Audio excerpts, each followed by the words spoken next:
Nah, halo teman-teman. Ini adalah bagian terakhir dari rangkaian video tentang strategic planning. Ini adalah langkah ke-6 untuk menentukan indikator.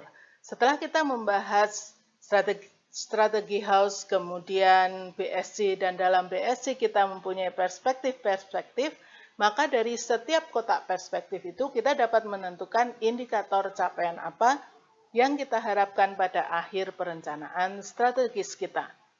Nah, berikut ini adalah sebuah contoh tentang indikator Unika Atmajaya atau indikator untuk organisasi. Ini adalah sebuah contoh saja. Ketika menentukan indikator ini, tentu tim kemudian membahas secara mendalam apa yang dinamakan indikator yang dapat terukur dalam setiap perspektif yang kita miliki dalam BSC. Contoh ini hanyalah sebagian kecil dari indikator utama yang dimiliki oleh Unika Atmajaya. Coba dilihat di tabel sebelah kiri kita mengelompokkan perspektif. Dalam contoh ini, saya hanya menyertakan 3 perspektif untuk menggambarkan penyusunannya berdasarkan perspektif, kemudian setiap perspektif ada indikatornya. Dan indikator itu dapat kita ambil dari benchmark yang diinginkan atau preferred future yang kita inginkan dan menjadi benchmark kita. Misalnya untuk akreditasi, ini adalah benchmark kita dalam pendidikan tinggi. Kemudian di sebelah kanan adalah tabel-tabel target capaian yang dikehendaki supaya setiap target tersebut menggambarkan capaian pada tahun kelima. Jadi tahun kelima kemudian dibagikan dalam tahun pertama hingga tahun kelima. Paling ujung kanan adalah bobot dari setiap target tersebut. Apa gunanya bobot tersebut? Bobot akan menggambarkan bagaimana prioritas strategi kita. Demikian juga, ada kalanya bobot akan menggambarkan bagaimana budgeting kita terhadap prioritas strategi kita tersebut. Sekali lagi, angka di sini adalah angka yang saya gambarkan agar mempermudah teman-teman memahaminya. Ini bukanlah angka sebenarnya dalam strategic planning Unika Atmajaya. Nah, kini kita tiba di langkah terakhir, yaitu langkah ke-7. Setelah kita tahu indikator utama ataupun indikator pendukung dari organisasi, indikator tersebut kemudian diturunkan ke dalam Key Performance Indicator untuk setiap unit dan akhirnya untuk setiap personal. Kemudian, untuk memantaunya, pimpinan unit atau pimpinan institusi kemudian perlu suatu agregat pantauan monitoring and evaluation.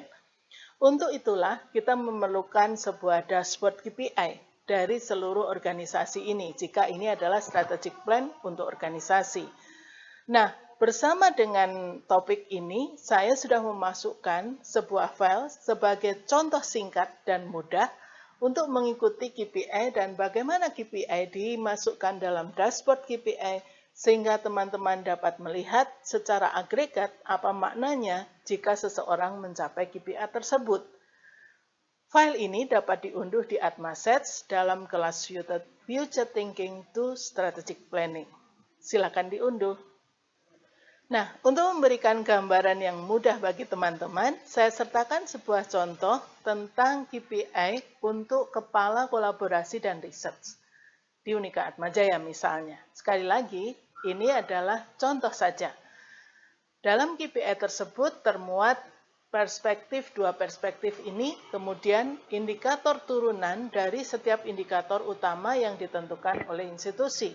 Kemudian di sebelah kanan ada target dan bagaimana bobotnya. Sekali lagi, angka di sini adalah merupakan ilustrasi saja.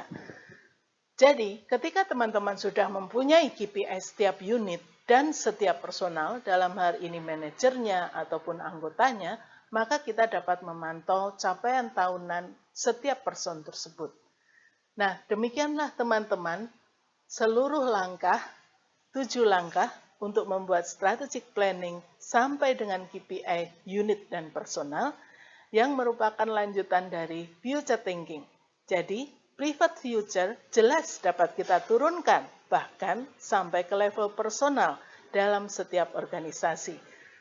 Terima kasih teman-teman sudah beserta kita semua untuk mengikuti kelas ini.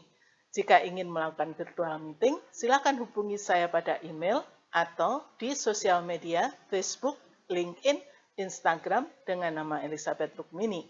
YouTube saya, Elizabeth Rukmini, juga memuat seluruh materi tentang future thinking to strategic planning. Sekali lagi, terima kasih, selamat berpikir untuk masa depan, dan selamat mewujudkannya dari sekarang. Sampai jumpa.